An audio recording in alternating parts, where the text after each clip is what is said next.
ഇപ്പൊ കൂടുതൽ ആൾക്കാരും അധിക സമയം സ്പെൻഡ് ചെയ്യുന്നത് ഇരുന്നിട്ടാണ്. അതിനിപ്പോൾ പഠിക്കുന്നവരായാലും വർക്ക് ചെയ്യുന്നവരായാലും, വർക്ക് ചെയ്യുന്ന എല്ലാവരും എന്നല്ല, എന്നാലും ഭൂരിഭാഗം ആൾക്കാർക്കും ഇരുന്നിട്ട് ചെയ്യേണ്ട ജോലിയാണ്. അപ്പം ഇത് നമ്മളെ ഹെൽത്തിനെ ഭയങ്കരമായിട്ട് നെഗറ്റീവായിട്ട് ബാധിക്കും. അത് നമ്മളുടെ ആയുർദൈർഘ്യം കുറയാൻ വരെ കാരണമാവുന്നുണ്ട്. ഇങ്ങനെ ആൾക്കാർ ഒരുപാട് നേരം ഇരിക്കുന്നതിന് ന്യൂ സ്മോക്കിംഗ് എന്ന് പറയുന്നു. അതെന്തുകൊണ്ടാണെന്ന് വെച്ചാൽ ഇത് സ്മോക്ക് ചെയ്യുന്നത് പോലെ തന്നെ ഡേഞ്ചറസ് ആണ്. ഇനി കുറച്ചും കൂടെ സിമ്പിളായിട്ട് പറഞ്ഞിട്ടുണ്ടെങ്കിൽ, നിങ്ങൾ ഒരു ദിവസം ഒരുപാട് സമയം ഇരിക്കുന്നവരാണെങ്കിൽ നിങ്ങൾ പതിയെ തട്ടിപ്പോവാൻ ചാൻസ് ഉണ്ട്. ഇതിലും സിമ്പിളായിട്ട് പറയാൻ എനിക്ക് അറിയില്ല. ഇനി നമ്മളിങ്ങനെ ഒരുപാട് നേരം ഇരിക്കുമ്പോൾ നമുക്ക് വരുന്ന രോഗങ്ങളെപ്പറ്റി പറയാം. നമ്മളിപ്പോൾ ഇങ്ങനെ ഇരിക്കുന്ന ടൈമിൽ നമ്മളെ കാലിലേക്കുള്ള ബ്ലഡ് ഫ്ലോ കുറയും. അപ്പം നമ്മുടെ കാല് നീര് വെക്കാൻ ചാൻസ് ഉണ്ട്. പിന്നെ വരുന്നതാണ് വെരിക്കോസ് വെയിൻസ് എന്ന് പറയുന്നത്. ഇത് നമ്മളുടെ വെയിൻസ് ഒരു നീല കളറിൽ കട്ട പിടിച്ച പോലെ ആയിരിക്കും ഉണ്ടാവുന്നത്. ഇത് നമ്മളുടെ വെയിൻസ് ഡാമേജ് ആക്കുകയും ചെയ്യും. അടുത്തത് കുറച്ച് സീരിയസ് ആയിട്ടുള്ളതാണ് ഡീപ്പ് വെയിൻ ത്രോംബോസിസ്, അല്ലെങ്കിൽ DVT എന്ന് പറയും. ഇത് നമ്മളുടെ കാലിൽ വെയിനിൻ്റെ രൂപത്തിൽ ബ്ലഡ് ക്ലോട്ട് ഫോം ചെയ്യും. ഈ ബ്ലഡ് ക്ലോട്ട് കാരണം നമ്മളെ ശരീരത്തിൻ്റെ ബാക്കിയുള്ള ഭാഗത്തേക്ക് ബ്ലഡ് ഫ്ലോ കുറയും. അപ്പം അത് പൾമനറി എംബോളിസം പോലുള്ള സീരിയസ് കണ്ടീഷൻ ഉണ്ടാക്കാൻ ചാൻസ് ഉണ്ട്. ഇത് വന്നാൽ ഇതിൻ്റെ സിംറ്റംസ് എന്ന് വെച്ചാൽ നമ്മൾ ചുമക്കുന്ന ടൈമിൽ ബ്ലഡ് വരും, പിന്നെ നമുക്ക് ശ്വാസം കഴിക്കാത്ത ബുദ്ധിമുട്ടുണ്ടാവും. ഇതൊക്കെയാണ് ഈ പൾമനറി എംബോളിസത്തിൻ്റെ സിംറ്റംസ്. ഇത് കുറച്ച് സീരിയസ് കണ്ടീഷനാണ്, മരിക്കാൻ വരെ ചാൻസ് ഉണ്ട് വന്നിട്ടുണ്ടെങ്കിൽ. പിന്നെ വരുന്നതാണ് ഓസ്റ്റിയോപൊറോസിസ് എന്ന് പറഞ്ഞിട്ടുള്ള രോഗം. അത് നമ്മളുടെ ബോൺസ് വീക്കാവുന്നതാണ്. അത് വന്നിട്ടുണ്ടെങ്കിൽ നമ്മൾ ഡെയിലി ചെയ്യുന്ന കാര്യങ്ങൾ പോലും നമുക്ക് ചെയ്യാൻ പറ്റില്ല. അതായത് നമുക്ക് കുളിക്കാൻ പോലും പറ്റാത്ത, സ്വയം കുളിക്കാൻ പോലും പറ്റാത്ത അവസ്ഥ വരും. ഒരാൾ ഒരു ദിവസം 10 മണിക്കൂറിൽ കൂടുതൽ ഇരുന്നിട്ടുണ്ടെങ്കിൽ അവർക്ക് ഹാർട്ട് ഫെയിലിയർ അല്ലെങ്കിൽ അറ്റാക്ക് വരാനുള്ള ചാൻസ് കൂടുതലായിരിക്കും. അതായത് ശരീരത്തിലേക്കുള്ള ഓക്സിജൻ ഫ്ലോ കുറയും. അത് ഇനിയിപ്പോൾ നിങ്ങൾ 10 മണിക്കൂർ ഇരുന്നതിന് ശേഷം ജിമ്മിൽ പോയിട്ട് പോലും കാര്യം ഉണ്ടാവില്ല. പിന്നെ നമുക്ക് കാർഡിയോ വാസ്കുലർ ഡിസീസ് വരാൻ ചാൻസ് ഉണ്ട്. വേറൊരു കാര്യം എന്താണെന്ന് വെച്ചാൽ, നമ്മളിങ്ങനെ ഇരിക്കുന്ന ടൈമിൽ നമ്മളുടെ ബാഡ് കൊളസ്ട്രോൾ ഒരുപാട് ധമനികളുടെ വാൾസിൽ ഇങ്ങനെ സ്റ്റോർ ആവും. അത് ധമനികളെ ബ്ലോക്ക് ചെയ്യും. അപ്പം ഈ ബ്ലഡ് ഫ്ലോ ചെയ്യുന്നതിന് ഹൃദയത്തിലേക്ക് എത്താൻ ഭയങ്കര ബുദ്ധിമുട്ടായിരിക്കും.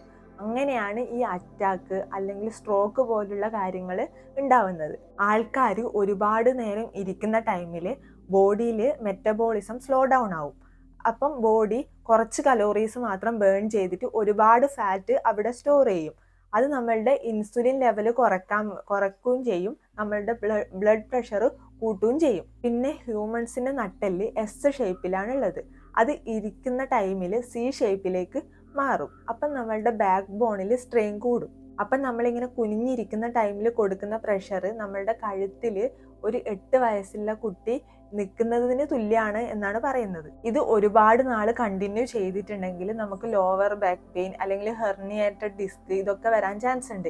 നമുക്ക് പെർമനൻ്റ് ആയിട്ട് ഇത് ഡാമേജ് ആവുന്ന വരെ നമുക്കിത് മനസ്സിലാവുകയൊന്നും ചെയ്യില്ല. ഞാനും അങ്ങനെയൊക്കെയാണ് ഇരിക്കുന്നത്. നമ്മളിങ്ങനെ കുറേ നേരം ഇരിക്കുന്ന ടൈമിൽ നമ്മളുടെ കഴുത്ത് മുന്നോട്ടാവും.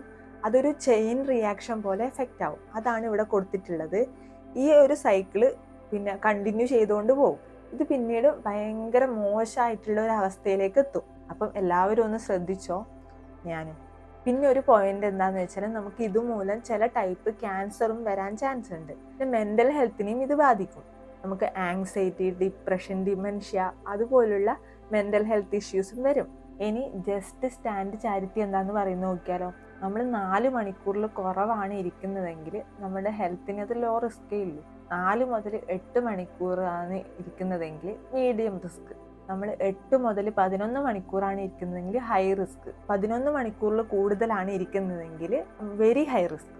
അപ്പം 6 മണിക്കൂറിൽ കൂടുതൽ ഇരിക്കുന്നവരാണ് കുറച്ച് കൂടുതൽ ശ്രദ്ധിക്കേണ്ടത്.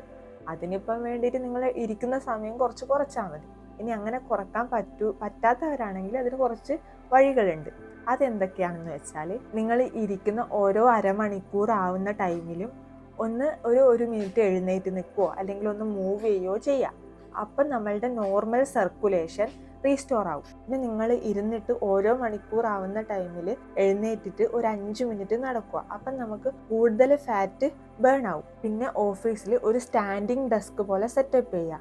അതായത് ഒരു 3/4 മണിക്കൂർ ഇരുന്നിട്ടുണ്ടെങ്കിൽ ഒരു 15 മിനിറ്റ് നിന്നിട്ട് വർക്ക് ചെയ്യുന്ന പോലെ സെറ്റ് ആക്കുക. പിന്നെ പരമാവധി നടക്കുമ്പം സ്റ്റെയർ തന്നെ യൂസ് ആക്കുക, എലവേറ്ററിൽ പോവാണ്ടിരിക്കുക. പിന്നെ നമ്മൾ ഇരിക്കുന്ന പൊസിഷനെ പറ്റി പറഞ്ഞിട്ടുണ്ടെങ്കിൽ, നമ്മൾ ഇരിക്കുന്ന ടൈമിൽ ബാക്ക് സപ്പോർട്ട് ചെയ്യുന്ന വിധത്തിൽ ഒരു പില്ലോ വെക്കുക. അപ്പം നമ്മളെ പോസ്റ്ററിനെ അത് അഫക്റ്റ് ചെയ്യൂല. അതുപോലെ തന്നെ കമ്പ്യൂട്ടർ സ്ക്രീൻ ഐ ലെവലിൽ വെക്കുക. അപ്പം നമുക്ക് സ്ട്രെയിൻ കുറവായിരിക്കും. അപ്പം ഇതൊക്കെ കണ്ടിന്യൂ ചെയ്താൽ നിങ്ങൾക്ക് ഡെഡ് ആവാണ്ട് രക്ഷപ്പെടാം. എനിക്കും